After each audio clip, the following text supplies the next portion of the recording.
আজকে প্রবাসীর বউ বলে আমি সবার কাছেই অবহেলিত, শুধু অবহেলিতই নয়, নির্যাতিত। সেই গল্পই শেয়ার করতে আসলাম আপনাদের সাথে।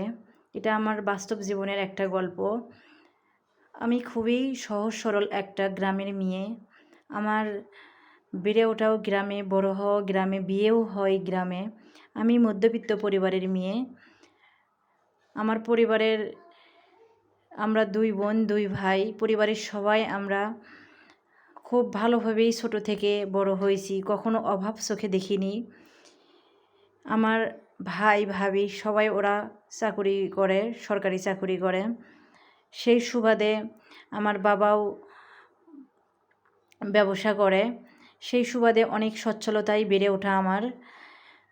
কিন্তু জীবনের এক করুণ পর্যায়ে নেমে আসে আমার বিয়ের পরে।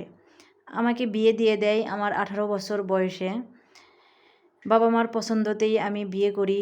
পরিবারের কারো পছন্দের সাথে আমি কখনো দ্বিমত করিনি। ওই যে বললাম, আমি খুবই সহজ সরল একজন মেয়ে ছিলাম। যাই হোক, পরিবার থেকে আমাকে বিয়ে দিয়ে দেয় একটা ছেলের সাথে। তারা আমাদের দূর সম্পর্কের আত্মীয় হয়। যাই হোক, বিয়ে হয়ে গেল আমার। কিন্তু আমার স্বামী ছিল রাজমিস্ত্রি। তাতেও আমি কখনোই কোনো দ্বিমত পোষণ করিনি। বাবা মার পছন্দ অনুযায়ী মেনে নিয়ে আমি সেখানেই চলে যাই, ওখানেই সংসার করি। সংসার করতে করতে আমার শাশুড়ি, শ্বশুর, ননদ সবাই আমাকে শুরু থেকেই কেন জানি বাঁকা চোখেই দেখত। আমাকে যেন সহ্যই করতে পারতো না। আমাকে বিয়ের সময় সব কিছুই দেয় আমার বাবার বাড়ি থেকে। যৌতুক দেয়, যৌতুকের পাশাপাশি আরও যা কিছু দেওয়া লাগে সব কিছুই দিয়েই আমাকে বিয়ে দিয়ে দেয়। কিন্তু তারপরে ওদের আমি মন পাই না।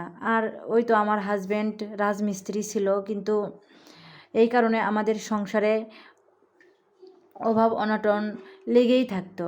কিন্তু আমার স্বামী মোটামুটি ভালোই ছিল। এই কারণেই হয়তোবা আমি টিকে থাকতে পারছি শ্বশুরবাড়িতে। বিয়ের 3 বছর পর আমাদের একটা ছেলে সন্তান জন্ম হয়। ছেলে হওয়ার পরে অভাব অনটন আরও যেন বাড়তেই থাকে। বাবার বাড়ি থেকে সবাই, আমার ভাই ভাবি বাবা সবাই আমাদেরকে সাহায্য করে, কিন্তু কারো সাহায্যেই তো আর কারো সংসার চলে না। এক পর্যায়ে এসে আমার স্বামী খুবই ঋণগ্রস্ত হয়ে পড়ে। এই জন্য ও টাকা পয়সা ধার করে চলে যায় প্রবাসে। প্রবাসে চলে যাওয়ার পরে শুরু হয়ে গেল আমার আরেকটা যুদ্ধর জীবন। সেখানে আমাকে প্রতিনিয়ত অশান্তি অত্যাচারে ভুগতে হতো। কতই আর বাবার বাড়িতে আমি এসব অভিযোগ দিই, তারাও আমার অভিযোগ শুনতে শুনতে নারাজ হয়ে গেছে। শ্বশুরবাড়ির কাছে সবার কাছে আমি অবহেলিত। আমার ননদ আমার বাড়িতেই থাকে, আমাদের বাড়িতেই থাকে।